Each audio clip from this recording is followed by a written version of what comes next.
ఎట్టకేలకు మరోసారి వెంకీ, త్రివిక్రమ్ కాంబోలో సినిమా రాబోతోంది. 'నువ్వు నాకు నచ్చావు', 'మల్లీశ్వరి' సినిమాలు ఇప్పటికీ టెలివిజన్లో మంచి టీఆర్పీని అందుకుంటూనే ఉన్నాయి. తెలుగు సినిమా హిస్టరీలో మంచి ఫ్యామిలీ ఎంటర్టైన్మెంట్ సినిమాలుగా నిలిచిపోయాయి. వెంకటేష్ ఫ్యామిలీ ఆడియన్స్ మెచ్చే హీరో.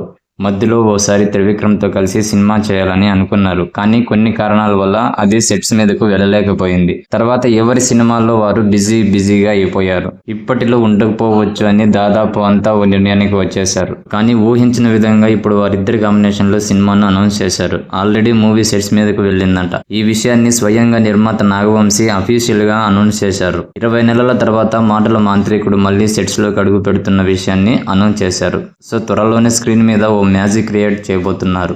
వీలైనంత త్వరగా షూట్ ఫినిష్ చేసి 2026 సమ్మర్ కు సినిమాను రిలీజ్ చేయాలని ప్లాన్ లో ఉన్నారట. ఎలాంటి యాక్షన్ హంగామా లేకుండా కుటుంబ కథా చిత్రంగా రూపొందించినట్లు టాక్. అయితే ఈ సినిమా టైటిల్ ను అబ్బాయి గారు 60+ అనే పేరు పరిశీలిస్తున్నట్లు సమాచారం. అప్పట్లో వెంకీ నటించిన అబ్బాయి గారు సినిమా ఎలాంటి హిట్ అందుకుందో తెలియనిది కాదు. అందుకని ఇప్పుడు అదే టైటిల్ ని రిపీట్ చేయబోతున్నారట. మల్లేశ్వరి సినిమాల్లో పెళ్లికాని ప్రసాద్ టైప్ క్యారెక్టర్ ఉంటుందని అంటున్నారు. వెంకటేష్ ఎలాంటి క్యారెక్టర్ కైనా ఈజీగా ఫిట్ అయిపోతారు కాబట్టి అందులో ఆలోచించాల్సిన అవసరం లేదు. సో ఈ మూవీ కూడా ఆడియన్స్ ను మెప్పించడం ఖాయం అని చెప్పడంలో ఎలాంటి సందేహం లేదు. త్వరలోనే సినిమాకు సంబంధించిన అప్డేట్స్ ను ఇవ్వనున్నారు. మరి ఈ అప్డేట్ పై మీ అభిప్రాయాలను కామెంట్స్ రూపంలో తెలియజేయండి. అలాగే మూవీ అప్డేట్స్ మరియు రివ్యూస్ కోసం మన ఛానల్ ని తప్పకుండా సబ్స్క్రైబ్ చేసుకోండి.